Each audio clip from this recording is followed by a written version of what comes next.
at Generator. So Jumpstart is a unique program that Generator created in collaboration with LaunchVT. And the idea is that, as we all know, in Vermont, we're really, really good at coming up with ideas. And we know from Generator that we're really, really good at creating products, creating objects. We're really good at making things.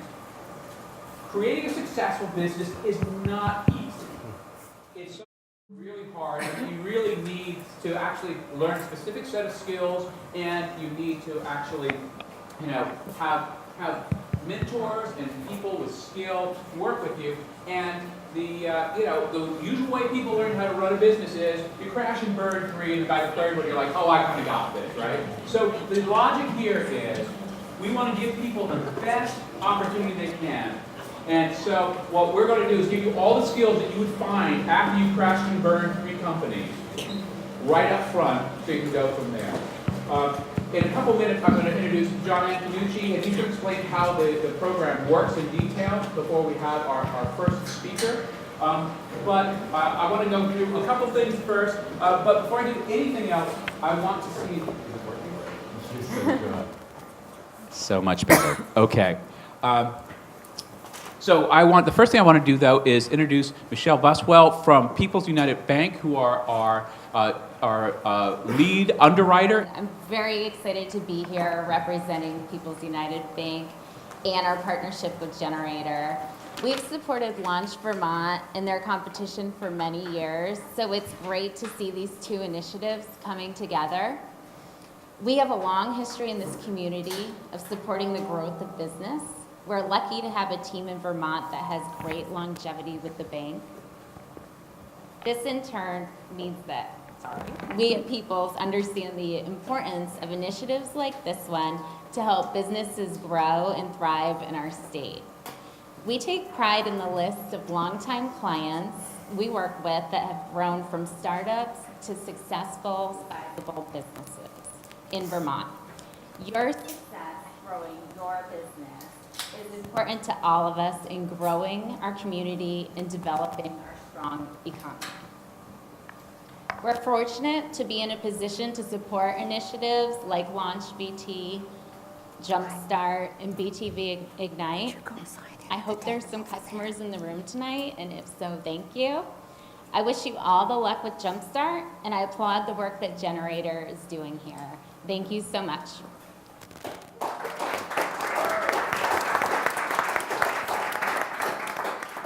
So, in addition to People's United Bank, I want to thank our other sponsors who, without their really generous support, we could never. This is a very ambitious undertaking, and it's been crucial to get their support.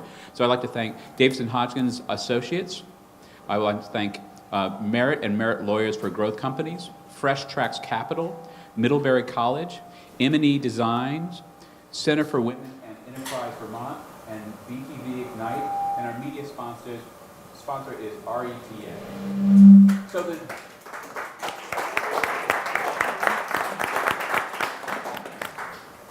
So along with the lecture series that you guys are going to be following along with, and hopefully you'll be able to come to all 6 of our lecture series, and through that combination, you'll get a solid grounding in how to successfully launch a product and start a business. But while you're doing this, we actually have a cohort of folks who have a product idea, and they have presented that, and we had a selection committee choose from, we had 26 different applications, and it was a very, very difficult process. We could have probably done 3 cohorts at once. Very strong applications. So the first thing is I want to thank our selection committee, but I also want to say anybody who's in the audience who didn't make it in this first cohort, apply again, because we're going to have additional cohorts, and there were so many strong applicants, we're going to have no problem with filling those up. But our selection committee was John Antonucci from LaunchVT, Lee Boyer from Fresh Tracks Capital, and Matt Flago from M&E Design. I really want to thank them because it was a very difficult process.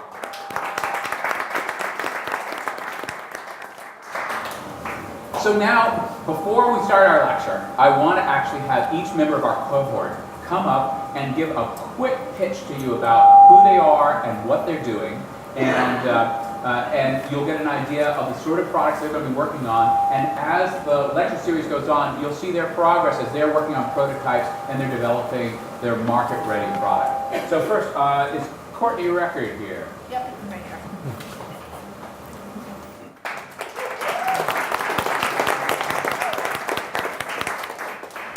Hey everyone, I'm Courtney Record, and I was fortunate enough to be one of the maker in residence here at the Generator several years ago, where I actually had this initial idea for what I'm working on now still.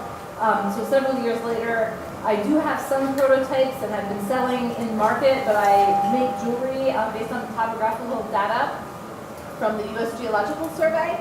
So it's all place-based jewelry, and I've been making jewelry for many years, but I realized, and I do fabricate jewelry, and I teach jewelry making, but I realized that in order to be successful in the jewelry world, I needed something really specific and really unique, and also something that I didn't have to make one by one. So I decided that I wanted to do something that would be replicable, but also be meaningful. So everyone's got a connection to some place in the world, whether it's where you grew up, or where you got married, or where you went on vacation. And so my jewelry can allow you to take your place with you, and so that's what I do. Thanks.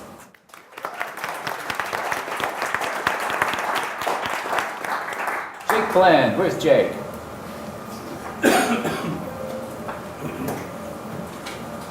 Hi. Hello. Is that a sound? I'm usually pretty good with technology. You can just speak up, and that'll record the recording. My name is Jake Glenn. I restore and repair arcade machines and pinball. The archives, I used to work for Phil. I think I'm the only one in Vermont that's actually doing this nonstop. Last year I made a replica of Galaga, about 1/3 scale. I'm going down to 1/6 now.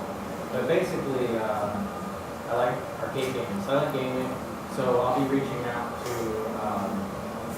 get licensing with the big names like Atari, as well as indie developers to make customized hardware for this new resurgence of like retro and vintage video games. That's really just been taken off. So thank you to all our sponsors for this really unique and awesome opportunity, especially Generator, extended family here. So thank you all very, very much.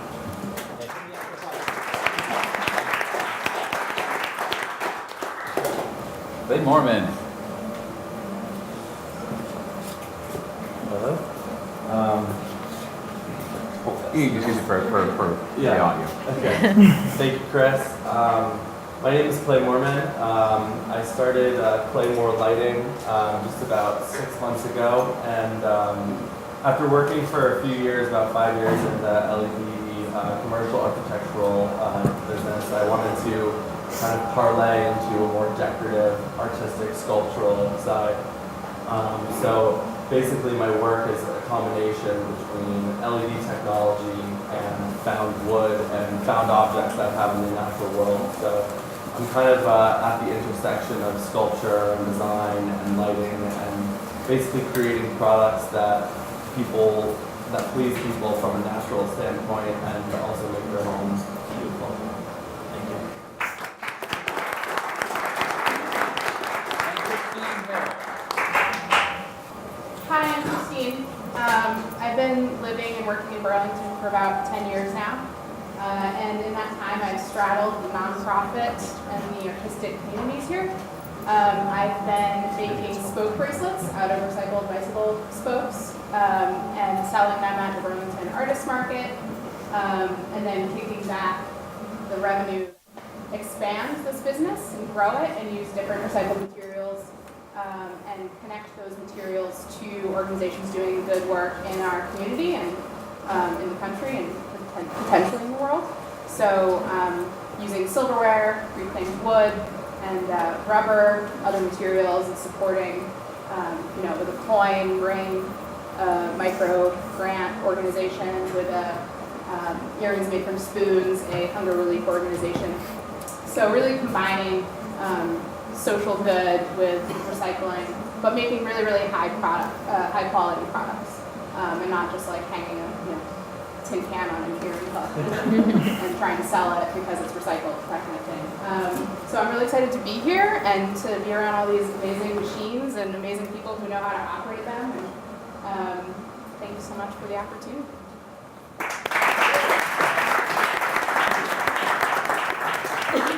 So this has been a collaboration from the start with LaunchVT and John Antonucci, who is actually the individual who wrote the curriculum and is really responsible for the format that we're in, that I think is unique, and I think it's going to be a really incredible learning experience. So I'm going to turn it over to John to talk about that curriculum and the way that we're going to be running this series, and then he's going to introduce our first speaker. Hey everybody. So I'm the Director of Entrepreneurship at the Lake Champlain Chamber of Commerce, and the Chamber is the organization that runs LaunchVT. They've been running it for about 6 years now. And we do a bunch of different programs. We do an annual pitch competition where we bring in 7 businesses, give them mentors, we give them prize money. We also connect them with other service providers and give them networking opportunities throughout the community.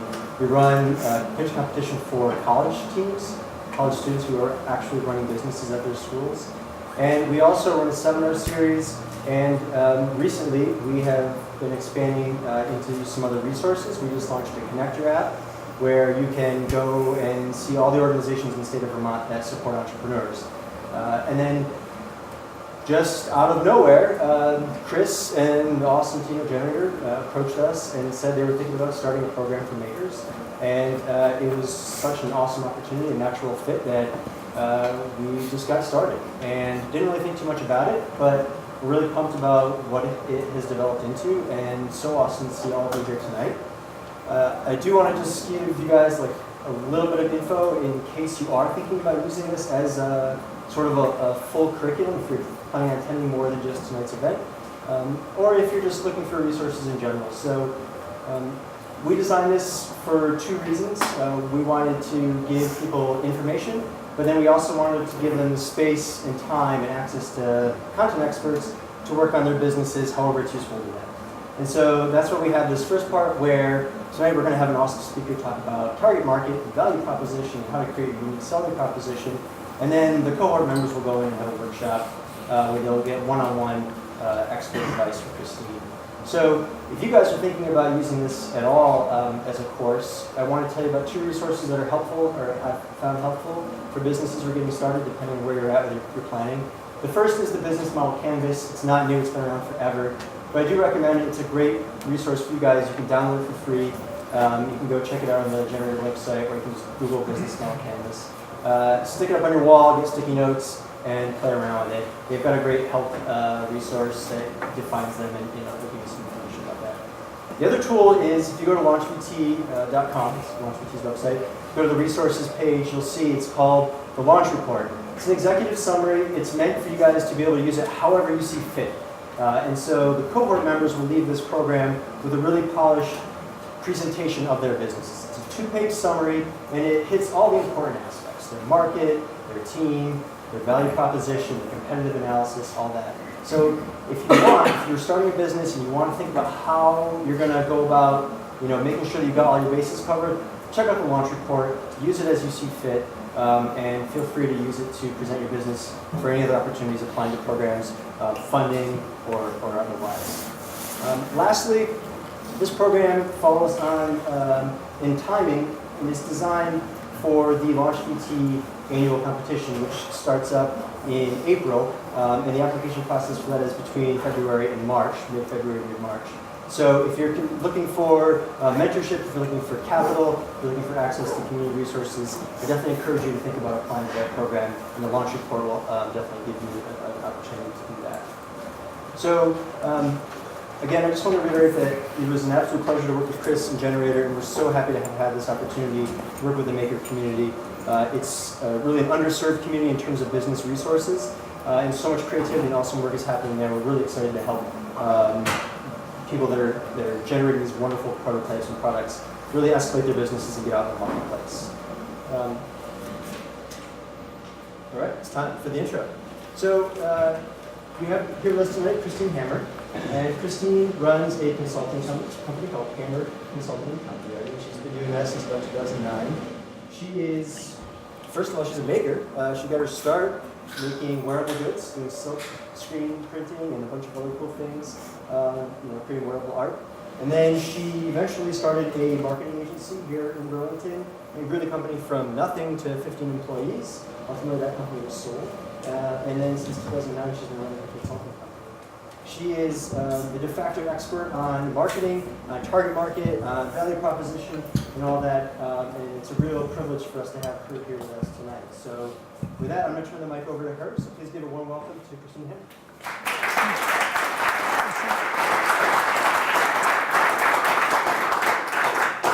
Yikes. I hope I live up to all of the hype. But I have been involved in starting and running 3 businesses in the course of my lifetime. Is it working? Okay. So can everyone hear me? Okay. So in the course of my lifetime, I've been where you are. And actually, I'm kind of curious, how many people here already have a business? Okay. Kinda, maybe. Okay. We've got a lot to cover tonight, and if I had known today, or if I'd known then what I know today, my wearable arts business probably would still be going, and I might be a Zach Posen at this point, or some really highfalutin clothing designer, but I didn't know anything back then, and it's so wonderful to have programs like this to really help people get started. There is a lot to cover.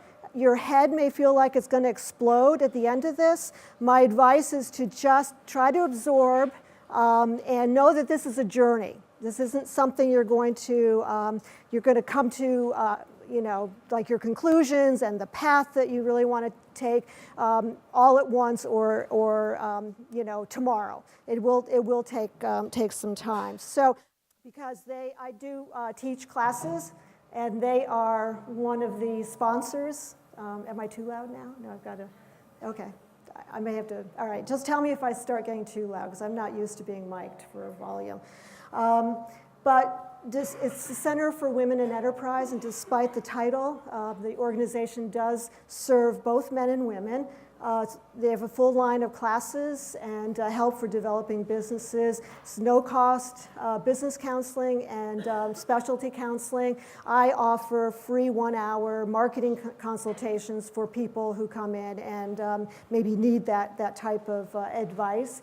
And it's also the host for the Veterans Business Outreach Center, and also provides help for women in procuring the WBENC certification, so that you can apply for certain corporate, it's a corporate certification and also government certification.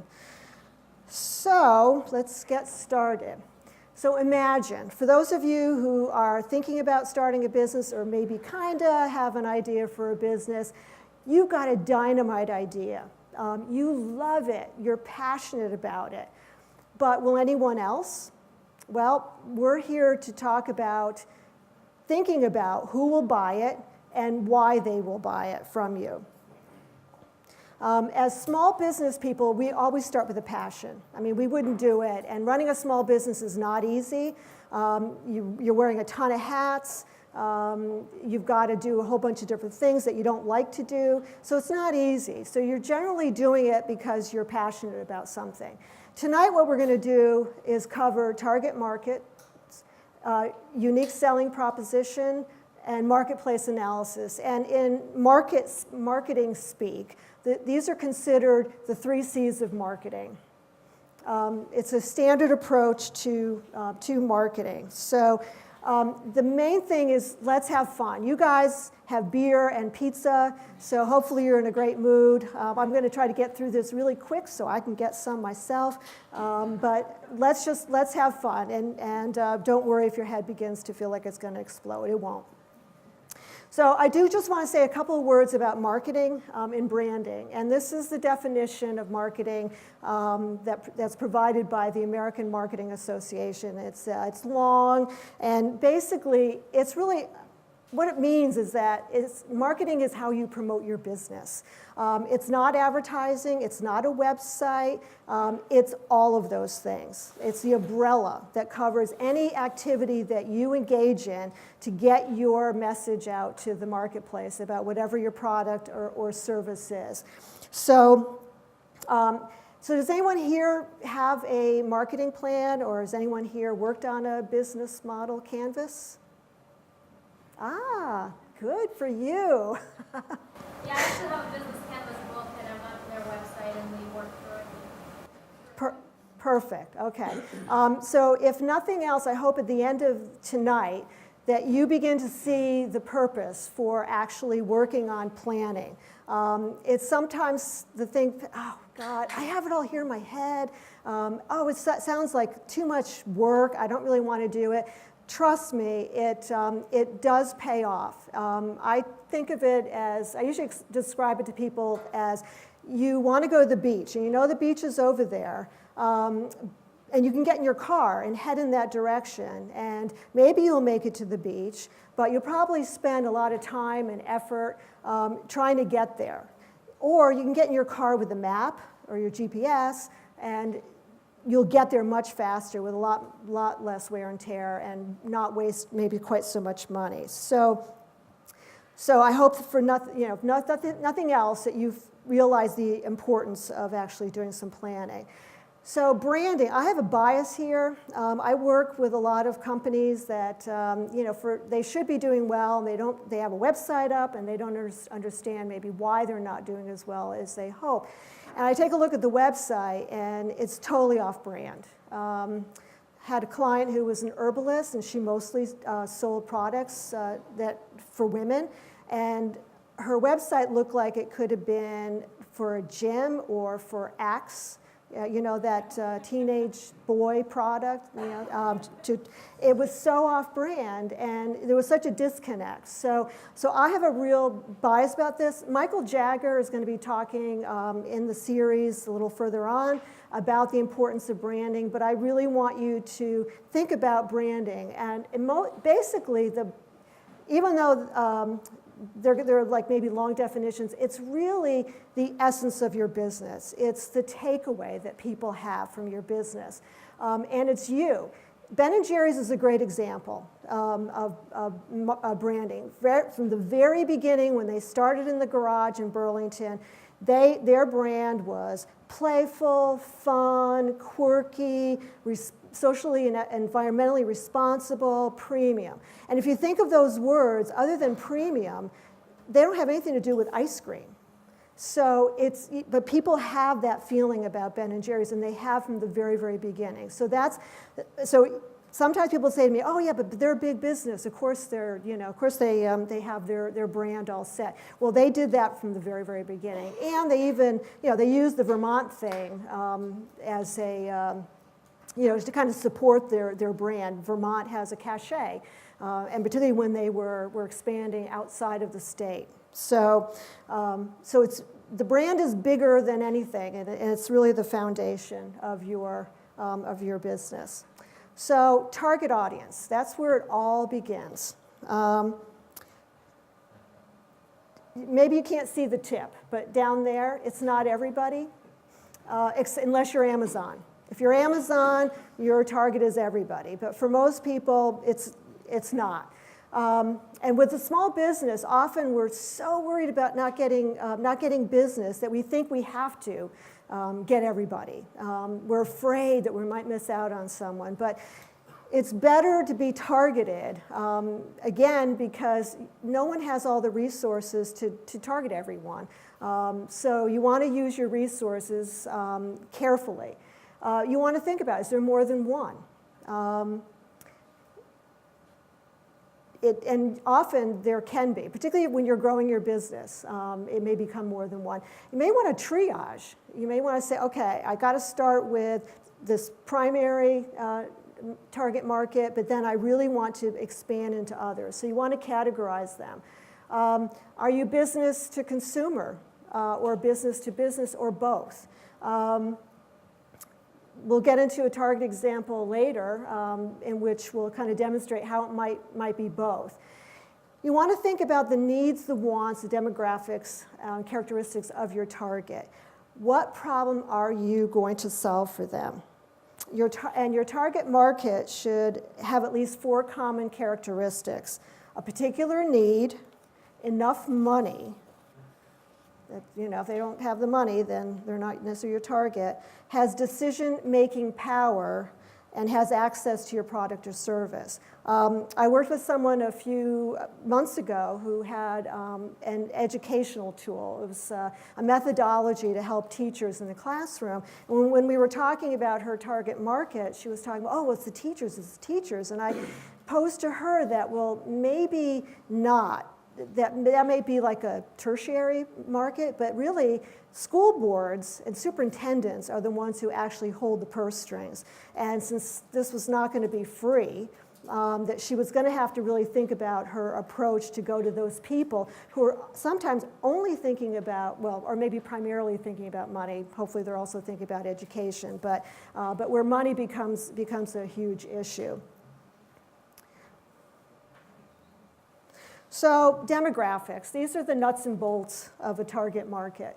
And very simply, where's your customer located? Are you going to be dealing with just people locally? Or is your customer maybe in New York City? I was working with someone who made bridal gowns, and at her price point, she realized, as we were talking, that her demographic was really in the big cities. Her price point was probably too expensive for a lot of Vermonters. So that changed her focus in terms of where she was going to actually put her marketing efforts. How much education do they have? How much money do they have to spend? Are they the decision maker? Are they buying from your competitor? Good to know, because then you want to figure out maybe how you can lure them away. So these are the demographics, but we don't want to forget the psychographics. And psychographics, the definition is the study and classification of people according to their attitudes, aspirations, and other psychological criteria. Knowing the lifestyle of your target can help you determine how to market to them. But it can also help you maybe discover a need that you can provide. So think about, as you're thinking about your target, what might their lifestyle be? Do they like to travel? Are they the trendsetters, or do they follow trends? That can be very important to know. Bottom line, for your target, you want to know what their challenges are, what their needs are, what their pain points are. What problem do you solve? What need do you fill? That is the bottom line. And it's all about the customer. So this just kind of is a visual to kind of demonstrate that as we go through all of the things we're going to be talking about tonight, how you're going to gradually kind of hone in on who your target market is. And it doesn't mean that you have to exclude people, but you don't want to miss your target primarily. You may discover other markets as you go along, which is terrific, but you got to start somewhere. So, this visual is like total population down to the target market and the penetrated market, the market that maybe is already taken care of by someone else. But you want to keep honing in, and all of these considerations will help you do that. So some tips on identifying your target is think of your ideal client types. For anyone who's already in business, you already have an idea. You have a customer base. So think about them and think about maybe where else they are for you. If you don't have ideal customers, ask your friends what they think about your product or your service, and what they find attractive, what they think might be useful. Monitor social media. See what people are talking about.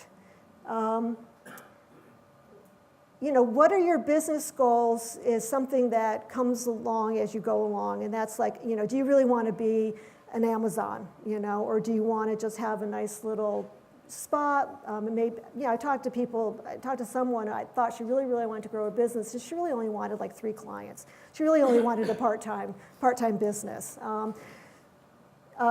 Don't act on assumptions. Don't assume that your market is bigger than it is. Be honest. Again, as small business people, we sometimes, and also because we're so passionate about what we do, we often assume that there's a larger market for what we have than there really is. So, and monitor and evolve. One thing with all of this is that your planning is going to change, like all the time. Because as you change, as your life circumstances change, as your business changes, as the marketplace changes, it's all going to be changing all the time. So your business plan, your business model canvas is kind of a living thing. It's never going to be stagnant. You're never going to be at the end of it. It's always going to be evolving. So keep checking in with your early assumptions, your early plans, and modify them as things change for you. Really examine your strengths. Who could use what you do really, really well?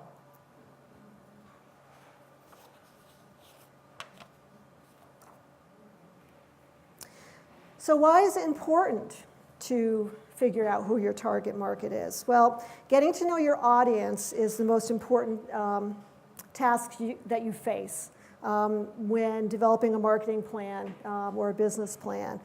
The more you know and understand, the better you're going to be at fulfilling the needs of a target audience. And again, targeting a specific audience or market doesn't mean that you have to exclude people.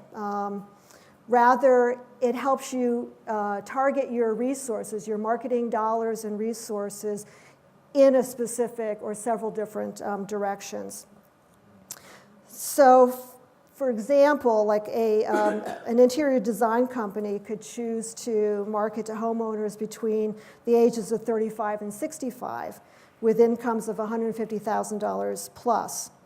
But to define the market further, the company could choose to only target to those interested in kitchen and bath remodeling and traditional styles.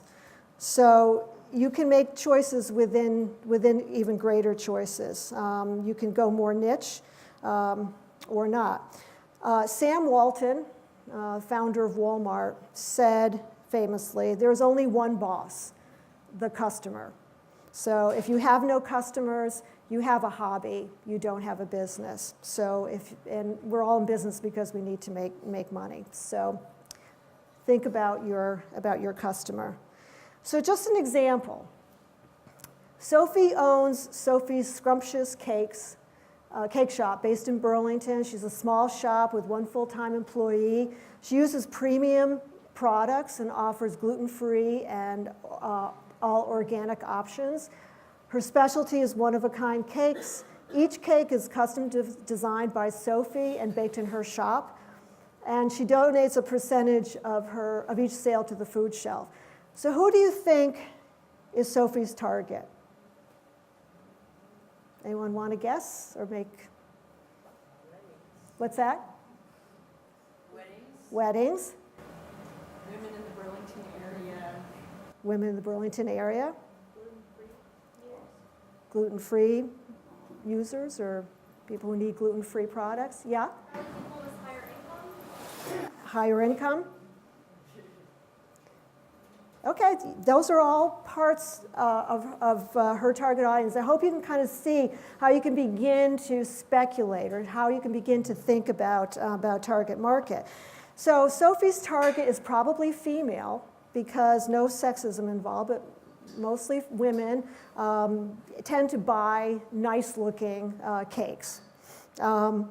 She's probably more educated, maybe professional, so she doesn't have the time to bake a fantastic-looking cake for herself. She may be into entertaining.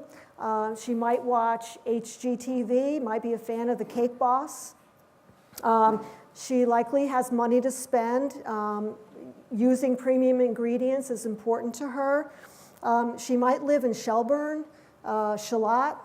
She might live in Waitsfield, Woodstock, maybe even Montreal. So it's not maybe just this Burlington area, even though she has a shop here. But she also, her client, her target market could also be corporate. A lot of companies have sales meetings, and they celebrate their great sales year, and they may want to have a cake to commemorate that, or an open house, or a new location. Her target might also be the hospitality industry. Hotels and conference centers may need an on-call baker to come in, again, for people who are having meetings or conferences in their locations. Another customer of hers could be wedding planners, not just brides, but wedding planners. A wedding planner who wants to add more value to his or her business by saying, oh, I've got a source for wedding cakes, a fabulous source for wedding cakes. You don't have to go look around. I'll set it all up for you. So you can see that by defining, I hope you can see, that by defining who, she can begin to see maybe how she needs to market. Because marketing to like a potential corporate client is going to be a little different than marketing to someone who might just walk in off the street to her shop. So part of this puzzle, because marketing is a puzzle, is the value proposition. And this is, once you have an idea of who your target is, and again, it may change and it may grow, you need to think about your value proposition. And it's what's in it for me, and the me being your customer. So you want to be able to answer that question for someone. Well, why should I pick you? So a simple method for getting to your UVP, or your unique value proposition, is what do I provide? Who is my audience? Why should they choose me? What tangible results can they get from me? So pay close attention. For those of you who already have customers, find out what it actually is that you do that provides that value to them. And your VP, your UVP, is simply who you are as a company. This is more your inside reality. So basically, it's really your value. What benefit can you possibly communicate to the world that you can, your problem that you can solve? Kind of getting hung up a little bit here in my words, but it's your value. I mean, basically, simply, it's your value. And a good USP, which we're going to talk about, is takes a solid UVP and puts it into language. So this is basically your value, and then we're going to talk about a USP, which is the articulation of your value. So this is the value proposition is something you're going to do on your own, and you're going to think about it. You're going to make a list of the benefits, the values that your product or your service provides, and then, and this is, again, kind of a representation for you. So, it's what your target, your best ideal customer really wants, what you do very well. We're going to talk about competitors later, but you're going to want to know what they're up to as well. And what competitors do that you do too, and then your sweet spot there is your value proposition that lives there. So again, hope your brain isn't ready to explode. These are all, some of this is like jargon and terms, but it really makes sense. Think about what you offer that someone wants. Why it's important is that this is the promise you're making to your customer. It's the benefit you offer. It's who you are offering it to. It answers, why should anyone care? Why should I do business with you? Why do I want whatever it is you have? And it establishes, even further, a foundation for your marketing and sales efforts. And then that brings you to your USP, which is your unique selling proposition. And this is the definition. Basically, the USP is your differentiator. And again, this is the articulation of your value proposition. So whatever you have discovered as your value, you articulate it in your USP.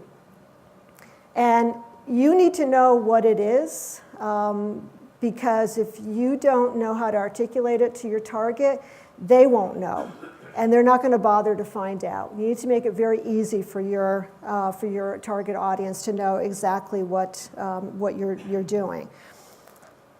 So just to step back one bit with the value proposition, you should be able to answer and complete these sentences for your value proposition. I want to buy this product or service because it will, ... And think of this is coming from your customer. The things I value most about this product or service are ... And this product or service is better than anyone else's because ...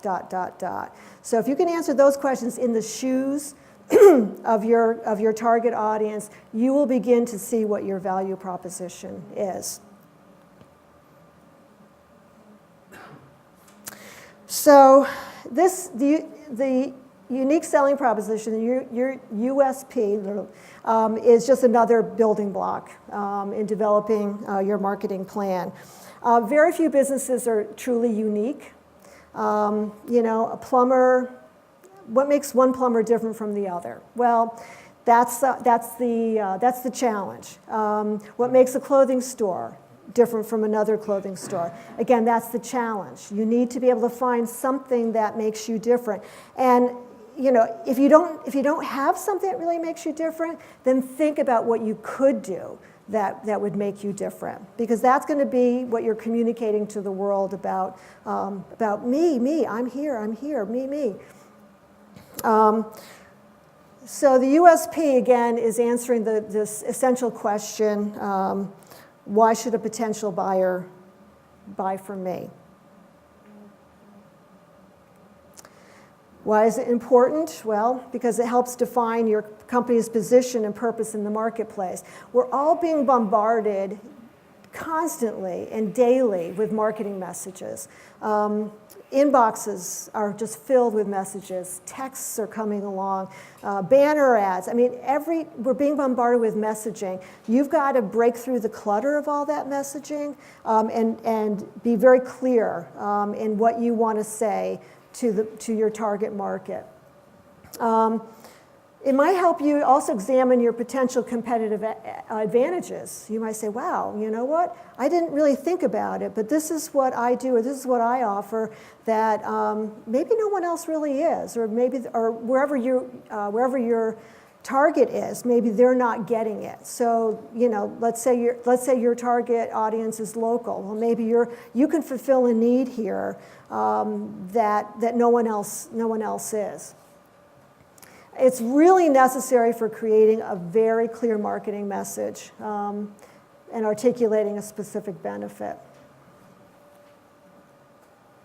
So again, it's differentiation. What makes you different? And again, put yourself in your customer's shoes. Start by asking questions. If some of these sound repetitive or look repetitive, there's a reason for that, because all of this stuff is interconnected.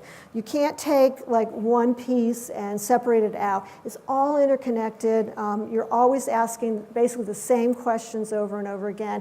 And one of the things I'd like to advise, particularly small business owners and solopreneurs, is to have meetings with yourself. Institutionalize it. Put it in your calendar, whether it's once a week for 2 hours, every 2 weeks, once a month, whatever it is, where you're actually running your business instead of working for your business. Too often we're so busy trying to keep up with what we need to do that we don't take time to look at the big picture. So have a conversation with yourself periodically and say, okay, what am I doing right? What could I be doing? Why isn't that working very well? Whatever it is, deal with your financials, work on your business goals, whatever it is, but institutionalize a meeting with yourself. And if you have some of this stuff written down and you find that you've actually accomplished something, then you can pat yourself on the back. And as solopreneurs, small businesses, we need to every so often say, you know what, I'm doing a whole lot better than I thought. I've really actually accomplished something, and give yourself a pat on the back. With your USP, remember, different is always better than better, but you still want to be better. All right? So these are different things that you might consider when you're developing your USP. These are all things that customers might be interested in. So it might be that you have a unique skill set. You might specialize in something that's so extreme that you have a little teeny niche market, and that's okay. Maybe you've got some product for some biological kind of experiment. Well, of course, you won't be marketing that to the entire world. You'll be going after a small group of people, but there's somebody out there who may need it and want it. So that could be something. Outstanding outcomes, if you can demonstrate that whatever you have, if your product can save somebody money or make them 15% more efficient, and you can quantify that, that is something that a target market may want to know, that a customer may want to know. Originality, there aren't that many things that are totally original, but I never thought way back when that that I'd have a phone that wasn't attached to the wall. So so there's still room for originality. Irresistible offers. Never make it just about price, because someone can always undercut you with price. But if price can be maybe part of it, then that's something that people are interested in. Social proof. If you can get raves online, you can use that. So anyway, these are different things for you to consider when you're thinking about your USP. Maybe you've got awards, an impressive client base. So these are different things to think about. They're not limited to this, but just some ideas for you. So these are some famous examples. Now, these also are slogans. Your USP might become part of a slogan, but you should not be trying to come up with a clever slogan in thinking about your USP. But I just thought for fun, it might be interesting to take a look at some famous examples. So with Target, expect more, pay less. So they're saying that we're going to exceed your expectations, but you're not going to pay a ton for it. We have everything here, and that's why you can call us Target. Domino's Pizza. Well, everyone loves to have hot pizza, and they're saying that they'll deliver it right to your door. Convenience, and in timely way, only 30 minutes, and if you don't get it by then, it's free. That's their guarantee. Southwest Airlines, they're not saying, oh, we're friendly, or we'll get you there on time. They're just saying we are the low-fare airline. Geico is saying we can save you money, and we'll do it in very little time. So it's very convenient for you. Shopify, theirs is a little bit longer, so it's not. They do have a shorter slogan, but I picked this out from their website. The e-commerce platform made for you, whether you sell online, on social media, in store, or even out of the trunk of your car, Shopify has you covered. So these are some famous examples, and again, don't think about making a slogan, but perhaps a slogan will grow out of your ESP exploration. We have a lot to cover, so if I'm talking really fast, I apologize. We will have time for questions at the end, so if you have questions, don't worry. So market analysis is basically the study of the 3 C's, but it's also taking a look at trends, where things are going. You always want to be taking a look ahead to see where perhaps you can be, what else you can do, what you can add on, how you can keep your business fresh and viable. So this is another key for an effective marketing plan. And market research, the definition is the action or activity of gathering information about consumers' needs and preferences. So they basically include three types of data. So I'm all about being frugal in business. So I'm always veering on the side of being cheap with some things if it makes sense. So I'm going to basically talk more about the first two because, again, as small businesses, we don't have large budgets, and we don't necessarily have to be spending money where we don't need to be. So with a primary resource is online.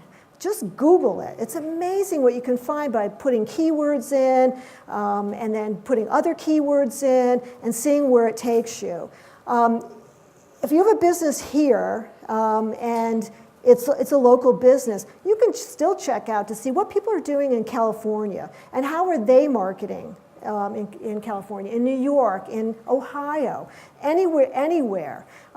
It'll maybe help you get ideas of potential target markets that you hadn't thought of, about how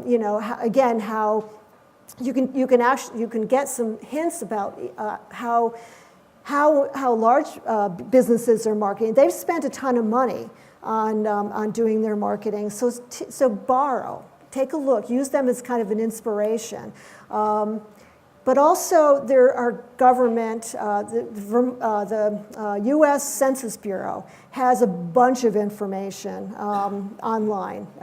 Everything from, how many people live in a certain place and what their income level is, to all kinds of facts. So it's a wonderful, wonderful resource. Trade associations, industry websites, competitor websites, like I say. You can go and find out what other people, are doing as not only to check out your competition perhaps, but also just to get ideas of what to do.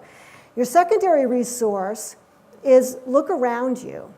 Talk to people, ask people. Again, for those of you who already have customers, talk to them. You can do it in a formal way by putting together like a little survey monkey, but don't make it too long, and maybe offer somebody, like a free something, whatever it is, to answer your questions. But when I was starting my clothing business, I got a piece of advice from Nan Patrick, who owned a clothing store in town, and she said, people love to talk about themselves. So take a look at people who are where you want to be, other people who are making things, and ask them out for a drink or for a cup of coffee, and just let them talk about what they did, how they got to where they are. So I did. I talked to a jewelry maker. I talked to a potter, woodworker, and these were people that I looked at and saw as successful. I started off at craft fairs and I wanted to move my business and grow it differently. I didn't take all the advice that I got from some of these people, but I took what applied and what seemed to make sense for me. And again, it was inspirational and aspirational because, again, these people had been in the same position I had been, and I got some really, really great advice. So put together a survey or just start a conversation with someone. Tertiary is formal research. This is like focus groups, comparable studies, market research firms. It's expensive. And that's why if you go and check out your competitors, they've already paid for all that stuff. So you can be the beneficiary of it without having to spend the money on it. So these are some places for market research. One little last note for market research is that it's not a one-time thing. You want to continually do it. So you're never done in business. You never have your plan in place and that's it. It's going to change. Same thing with market research. Periodically, you want to go and check out and see what things are doing, or check in with your customers, and be prepared to accept the results. Sometimes someone has a product, and when they actually start looking around and doing research and talking to people, they find out no one really wants it. Or maybe other people think it's a good idea, but they won't pay for it. or they won't pay what someone needs to make for it. So that's the other, so be prepared to accept whatever results you find out there. It may be harsh, but better to know before you spend a ton of money. So your marketplace, this is where you are conducting business. So after your market research and think about your target market, you may find that your marketplace is in a different place. I talked about that woman who makes bridal gowns. She was certain that it was Vermont, but after really looking into things, she realized it was elsewhere. It was going to make her marketing different. It was going to make it a little more complicated, and she was basically at that point then, because she couldn't do it all herself, so she was at one point thinking about hiring someone to do sales and do trade shows. So, is it going to be local? Is it going to be regional?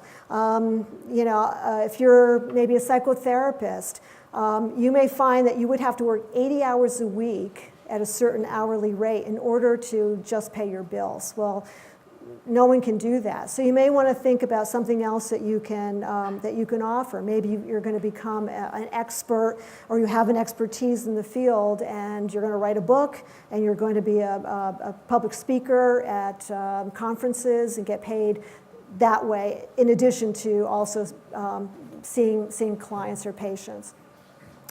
Underserved sections, again, as you look around, you may find out that there are some things that you could do that no one else is doing. Does your marketplace value your product or service? Are they going to pay you? Is there enough money to make? And if you've done your research, you should know the answers to these questions. So why is it important? Well, because it minimizes risk. You're not going to spend a ton of money and then end up with a product that no one's going to want to buy. It helps you identify sales opportunities that maybe you didn't even think of, and generally provides an overview of the marketplace. And also, again, trends. We never want to forget about trends. So when I talk about competitors, and they basically fall into direct, indirect, and future. So obviously the direct competitors are people who are doing pretty much, they might be doing exactly what you're doing, but they might be doing pretty similar things that you're doing. Indirect are businesses that are close, but it's not real, they're substitute products. And I have an example for you coming up. Future, these are businesses that aren't your competitor yet. So Amazon would fall into this, because Amazon wants to compete with everybody. Amazon wants to take over all business. So these are not yet maybe your competitors yet. If you're a brick and mortar, then you're kind of anchored to a certain spot, and then you may be more vulnerable to other competitors coming in the future. So an example is Sophie had the cake shop, and now Anne has a flower shop. And again, it's a small one-person shop specializing in unusual floral arrangements for the discerning customer. Now her direct competition is other flower shops, supermarkets. People can go in and buy cut flowers in supermarkets, farmers markets, and garden centers. So even for weddings, there are a lot of do-it-yourselfers who also might just go in the grocery store and buy a whole bunch of cut flowers. So that's her direct competition. Her indirect competition could be edible arrangements. I broke my leg 2 years ago and had to have surgery. A bunch of dogs ran into me, broke my leg. And two friends independently sent me edible arrangements. Bless you. So rather than sending me flowers or a card, I got a lot of fruit. So I had to do some fast eating, but it was a nice, oh, that was a dog? It wasn't a sneeze? Oops. I should have recognized that.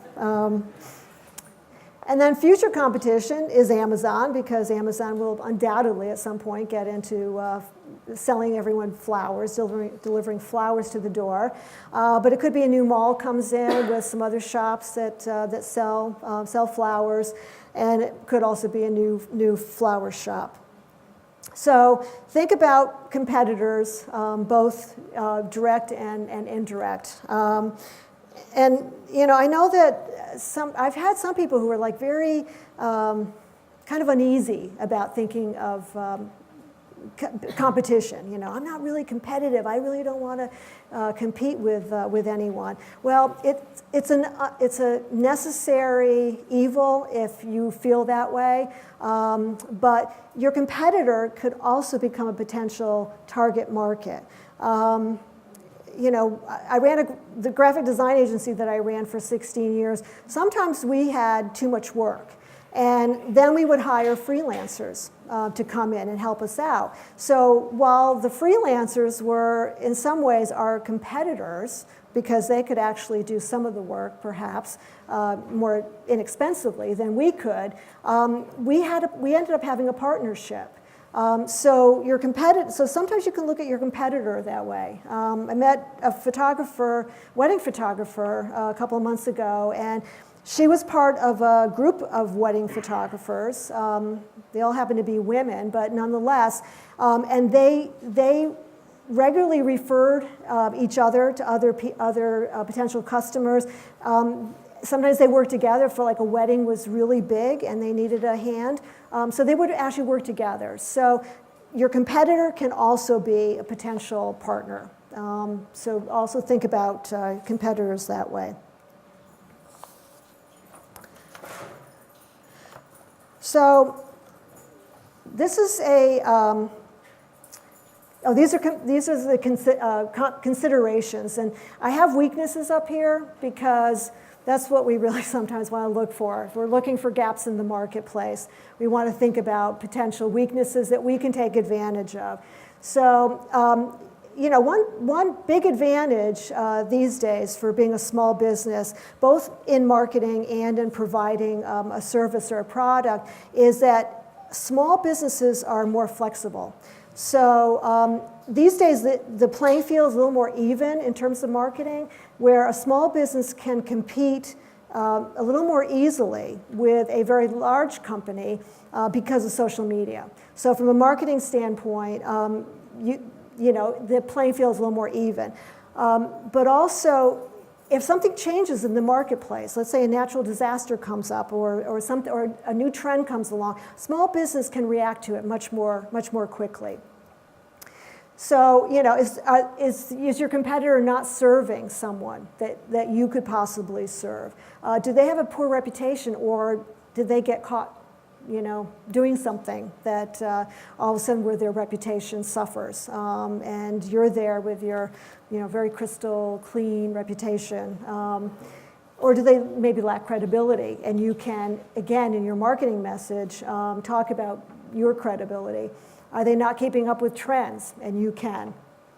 So again, if you've done your research, you should know the answers to some of these questions. So what does it all mean?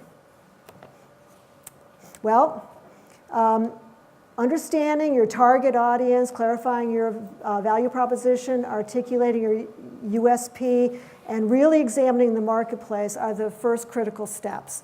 So this is step one. I hope you come to the other parts of the series, because these will also be adding onto the steps of being successful in business, because basically that is what we want. We want everyone to be successful in business. There's room for all of us here. In Alice's Adventures in Wonderland, when Alice got to a fork in the road, she asked the cat, "Would you tell me, please, which way I ought to go from here?" "That depends a good deal on where you want to get to," said the cat. "I don't care very much," said Alice. "Then it doesn't matter which way you go," said the cat. "Well, it matters to me that you know which way you're going." So I hope you take everything that we talked about here tonight. I hope you take everything that comes up in subsequent workshops like this, and figure out which way you want to go. So some final thoughts. Working on your business is not a one-time event. It's a process. It goes on and on and on and on. And planning and thinking about what you're doing is really critical and really important. And you may have seen this quote before. A lot of people love to use it, but it may be trite and cliched, but that's why it's used, because it's really true. If you fail to plan, you plan to fail. So that's it.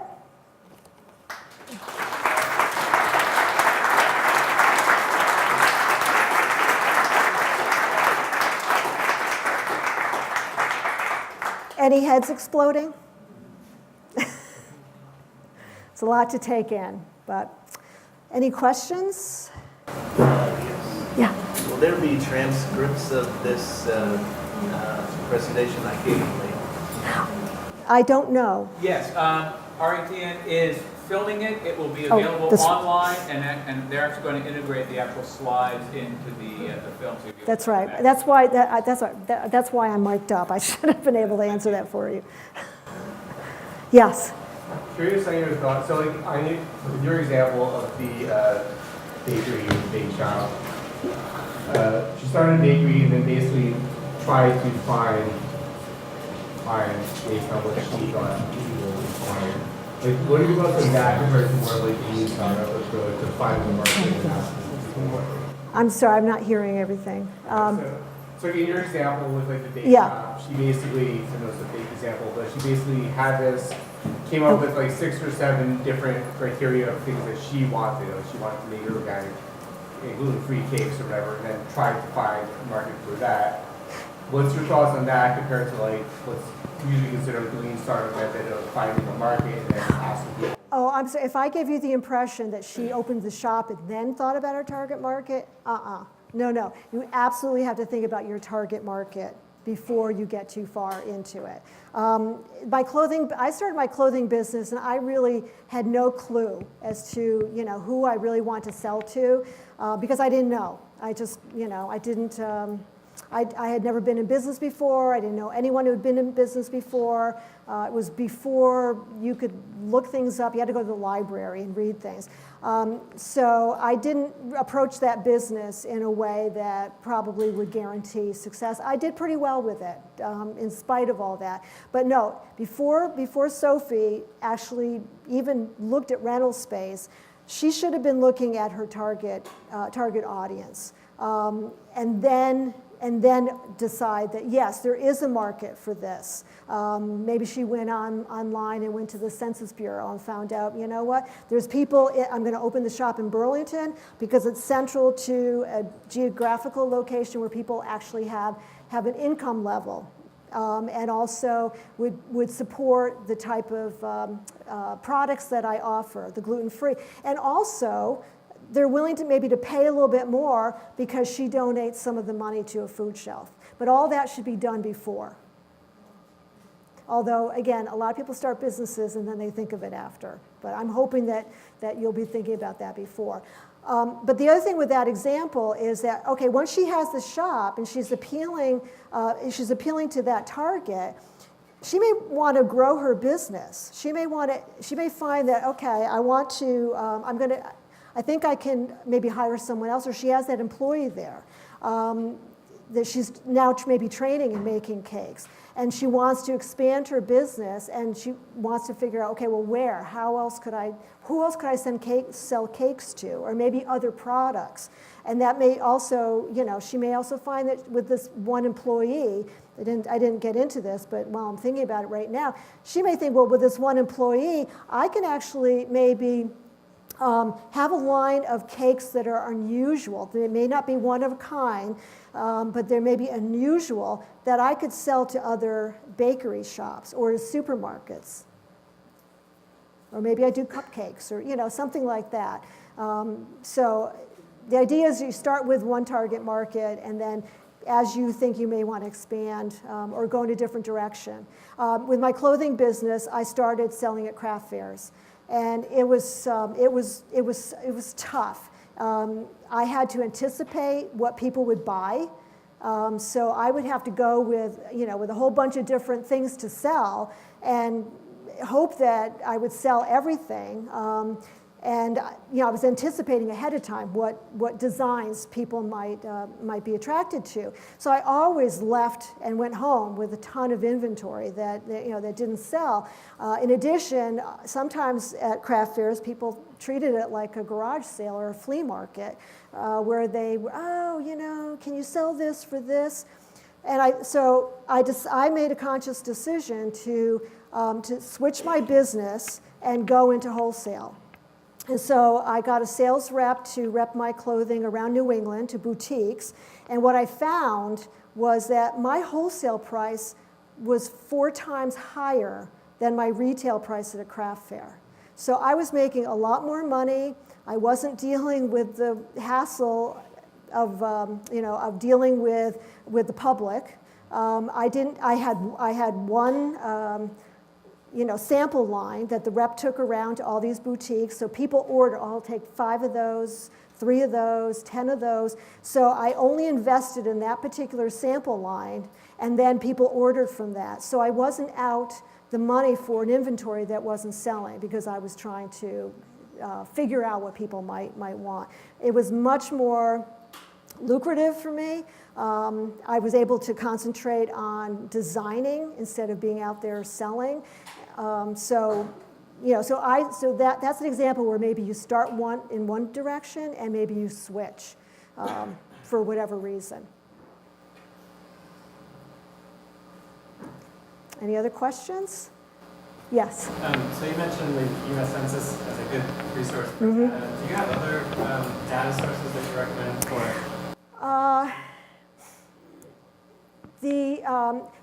Well, again, actually, I'm trying to remember. Well, SBA. The SBA is another good online resource. SCORE is a good resource for templates and things. But do you have a business yet, or? Not yet. Okay. But I want to start science toys, for instance. Cool. Well, you might want to check out some. One thing might be to go to a toy expo, or I would go sometimes to trade shows, and not to have a booth or anything, but I would just go as an attendee, and I'd walk around and take a look at what other people were doing, and you meet people and you can get ideas. And so that might be, a place to do some market research. You don't necessarily want to sell to anybody at a trade because they're there trying to sell, but you might find some people that you could put on your list for going after, and then make kind of a targeted thing. The toy industry, take a look at trends. And I'll tell you, I think that you're kind of on the cutting edge of a trend, because because I think that there's a huge interest on the part of parents, particularly with all the STEM stuff, to provide playful opportunities for their kids to learn. So, I think you probably have a great future for yourself. Yes. Do you have any advice on how we can do studies to understand whether the product is actually going to sell, so we have an idea, right? And one of the items you mentioned, I know investors are usually interested in knowing and kind of have a confirmation whether the product is actually going to sell, so we're going to buy it. So, and obviously, you kind of need to know that before you dive in and invest into developing. So how can you know whether the product actually is going to sell? You may not know for sure, but one way to start is doing maybe your own little kind of focus group. Maybe invite a friend and have that friend invite a friend and have them come to your house or wherever, maybe somewhere.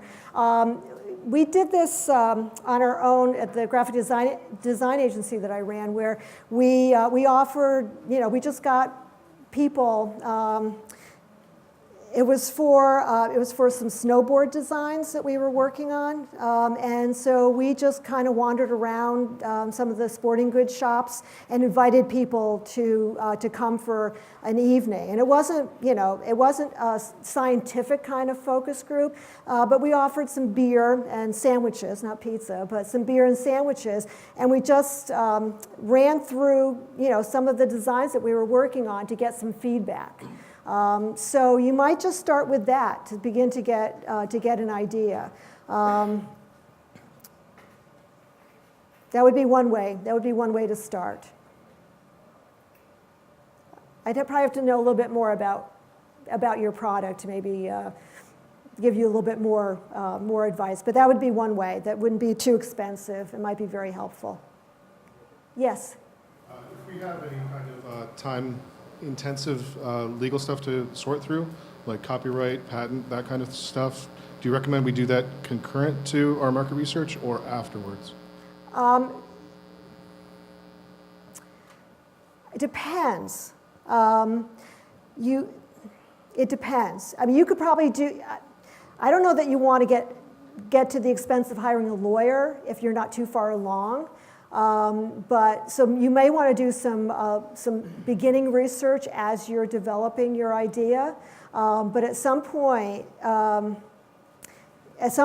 you probably want, before you get too far, is look into copyright stuff. We did some work, some packaging design for a beer company, and I won't mention who it was, but they were a local brewery, and we designed all these labels and came up with names for the different brews, and they never copyrighted any of them. So the names started showing up on the West Coast. So we then had to backtrack and go through all the copywriting criteria to protect just the packaging. So you may want to do a little bit of that initially. Sometimes you can barter for some services. Like if I don't know what you have, but you might be able to get some legal work for cheap or free by doing a little bit of a barter for someone. But again, you can do look at some of it online first. So it depends. I hate to be equivocal about it, but don't go too far without knowing. Some of what you do, like when I did my designs for my clothing, the mere act of creation is an inherent copyright. So depending on what you do, there may be an inherent copyright. However, if one little bit of it is changed by someone, then the copyright law doesn't protect you. So. And by the way, we're actually going to have a whole session on copyright Right. and intellectual property later on in the session. We have time for one more question. Here? Any advice for people who do their market research and find out they're pioneers in the market? Advice on people who do market research and find out they're pioneers in the market. Good for you. Go for it.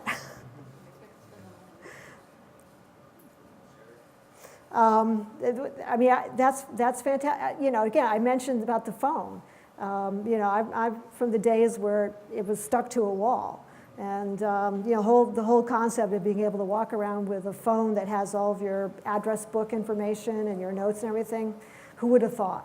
So if you've got something that is truly unique, go for it. Good for you. Thank you so much. That was wonderful. Thanks.